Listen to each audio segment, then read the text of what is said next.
भाई जो गुरु वचन पे डट गए, कट गए फंद 84 के। ज्ञान प्रकाश में परमेश्वर कबीर जी द्वारा धनी धर्मदास जी को शरण में लेने का विवरण है। आपसी संवाद है, परंतु धर्मदास जी का निवास स्थान भी गलत लिखा है। पृष्ठ 21 पर पूर्व गुरु रूपदास जी से शंका का निवारण करके अपने घर चले गए। धर्मदास जी का निवास स्थान मथुरा नगर लिखा है। वाणी इस प्रकार है। तुम हो गुरु वो सतगुरु मोरा, उन हमारियम फंदा तोड़ा। धर्मदास तब करी प्रणामा, मथुरा नगर पहुंचे निज धामा। जबकि धर्मदास जी का निज निवास स्थान बांधवगढ़ कस्बा था, जो मध्य प्रदेश में है। संत गरीबदास जी ने अपनी वाणी में सर्व सत्य विवरण लिखा है कि धर्मदास बांधवगढ़ के रहने वाले सेठ थे। वे तीर्थ यात्रा के लिए मथुरा गए थे। उसके पश्चात अन्य तीर्थों पर जाना था। कुछ तीर्थों पर भ्रमण कर आए थे। फेर बदल का अन्य प्रमाण इसी ज्ञान प्रकाश में धर्मदास जी का प्रकरण चल रहा है। बीच में सर्वानंद ब्राह्मण की कथा लिखी है, जो वहां पर नहीं होनी चाहिए। केवल धर्मदास जी की ही बात होनी चाहिए। पेज नंबर 37 से 50 तक सर्वानंद की कथा है।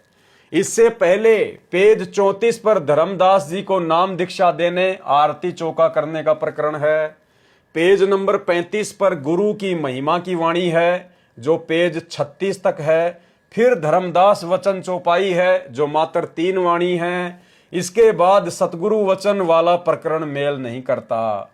पेज नंबर 36 पर धर्मदास वचन चौपाई की 3 वाणी के पश्चात पेज नंबर 50 पर धर्मदास वचन से मेल करता है, जो सर्वानंद के प्रकरण के पश्चात धर्मदास वचन की वाणी है। ज्ञान प्रकाश पेज नंबर 36 पर धर्मदास वचन चौपाई। हो साहब तब पद सिरनाऊं, तब पद परस परम पद पाऊं।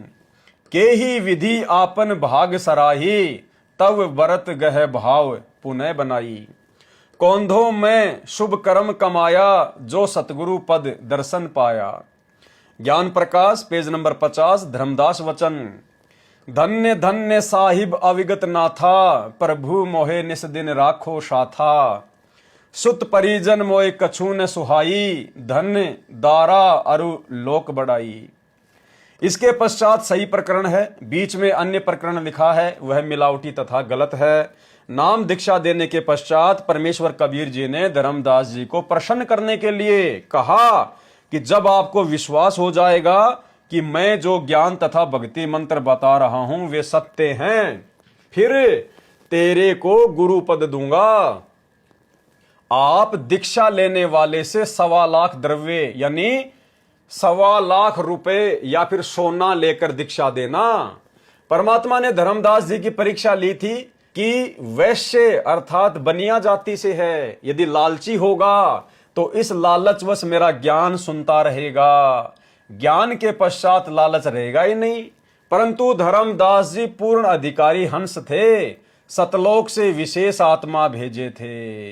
देखो भाई और बहनों, हमने जो शिक्षा लेनी है, हमने उस पॉइंट को विशेष तौर पर ध्यान से देखना है। यहां पर सतगुरु रामपाल जी परमेश्वर जी ने धर्मदास जी को पूर्ण अधिकारी हंस बताया है और क्या कहा है, सतलोक से विशेष आत्मा भेजे थे। धर्मदास जी को सतलोक से विशेष आत्मा के रूप में यहां पर भेजा था। भाई और बहनों, क्यों भेजा होगा परमात्मा ने? आत्माओं को ज्ञान समझाने के लिए। क्या धर्मदास जी ज्ञान समझा पाए? नहीं समझा पाए। क्या धर्मदास किसी एक भी आत्मा को काल के जाल से बाहर निकाल पाए? नहीं निकाल पाए। धर्मदास जी तो खुद काल के जाल में फंस के रह गए।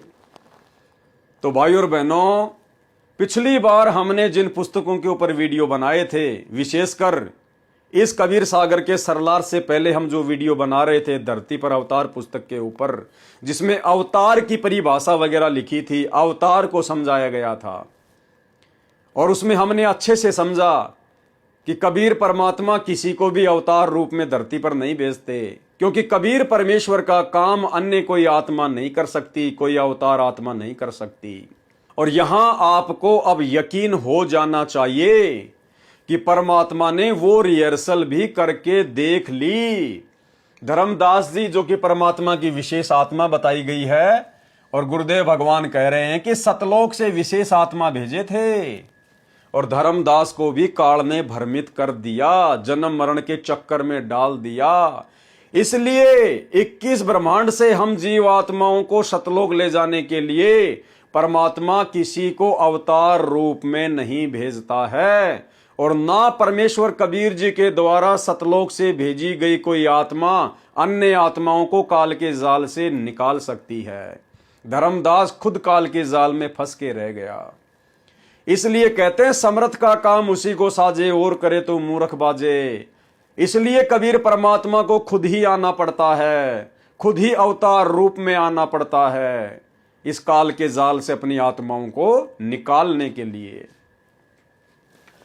फिर उन्होंने इस राशि को कम करवाया और निःशुल्क दीक्षा देने का वचन करवाया, यानी माफ करवाया।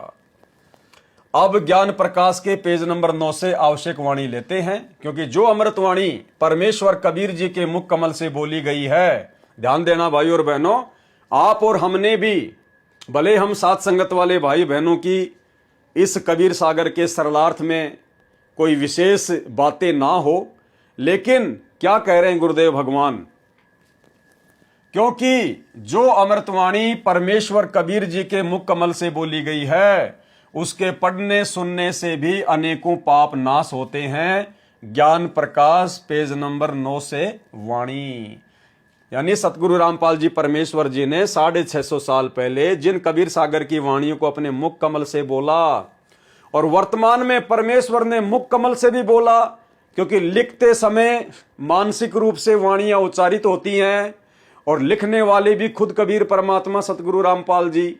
तो वर्तमान में ये कबीर वाणियां जिन पर हम वीडियो बना रहे हैं, जिनको हम पढ़ेंगे, ये सतगुरु रामपाल जी परमेश्वर अर्थात कबीर परमात्मा के मुख कमल से भी उच्चारित है और उनके कर कमल से लिखित है। हमें तो डबल डबल लाभ मिलेगा, डबल डबल फायदा।